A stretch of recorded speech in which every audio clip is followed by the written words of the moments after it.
Salam damai, shalom, saudara-saudara yang terkasih di dalam Yesus Kristus. Puji syukur bersama di dalam firman Tuhan renungan harian kita hari ini. Kita berdoa. Tuhan kami di syurga, berkatilah kami saat kami mendengar firman-Mu ini. Biar kami mengerti dan kami memahami dengan sebaiknya. Kami serahkan dalam nama Yesus. Amin. Judul firman Tuhan pada saat ini adalah kasih ibu. Dan ayat renungan pula di dalam 1 Raja-Raja 1 ayat 17. Jawabnya, Tuanku telah bersumpah kepada hamba-Mu ini demi Tuhan Allah-Mu dengan berkata, anakmu Salomo akan menjadi raja sesudah aku, dan ia akan duduk di atas takhtaku.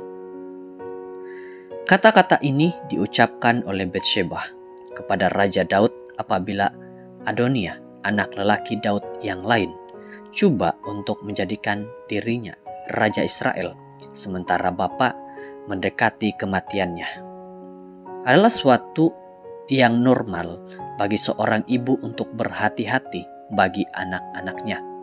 Sesungguhnya, kasih seorang ibu bagi anak-anaknya ialah yang kedua selepas kasih Tuhan. Kasih ini sangat istimewa sehingga Tuhan menggunakannya sebagai ilustrasi kasih-Nya bagi kita dalam pelbagai tempat di Alkitab. Di kalangan orang Yahudi, kasih para ibu bagi anak-anaknya menjadi legenda dan dihargai atas kejayaan besar bagi kebanyakan mereka. Lawak jenaka mengenai perumpamaan para ibu Yahudi yang menggendong bayi mereka di lengan mereka dan memperkenalkan bayi itu sebagai, ini ialah anak saya, Dr. Aaron. Dan apabila anak-anak itu bertolak ke sekolah, ibu Yahudi yang tipikal akan memastikan anak-anaknya mempunyai buku-buku mereka, sementara para ibu lain mungkin lebih sibuk memastikan yang anak-anak mereka mempunyai makanan tengah hari mereka. Dalam buku Injil, Ibu Yohanes dan Yakobus meminta Yesus untuk satu kedudukan yang istimewa bagi anak-anaknya di kerajaan Tuhan, yaitu sebelah Yesus.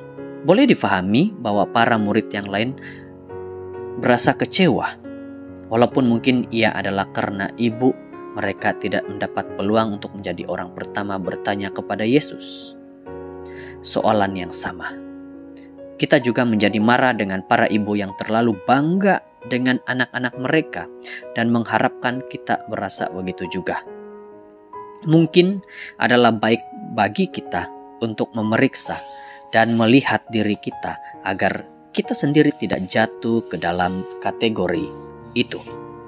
Sebagai seorang bapa yang sangat mengasihi anak-anak perempuannya, saya mungkin kedengaran tidak adil dalam berkata bahwa kasih para bapa tidak ditunjukkan secara ketara seperti kasih para ibu. Tetapi realitinya ialah bahwa suatu ikatan hubungan terbentuk di antara ibu dan anaknya, sementara dia membawa mereka dalam rahimnya selama 9 bulan. Tetapi itu tidak berarti bahwa para bapa tidak boleh membentuk ikatan hubungan yang kuat dengan anak-anak mereka. Raja Daud menuliskan, sebagaimana bapa mengasihani anak-anak, demikianlah Tuhan mengasihani orang-orang yang takut kepadanya. Karena dia tahu bagaimana kita dibentuk. Dia ingat bahwa kita ialah debu. Mazmur 103 ayat 13 dan 14. Bapa, terima kasih untuk anak-anak kami.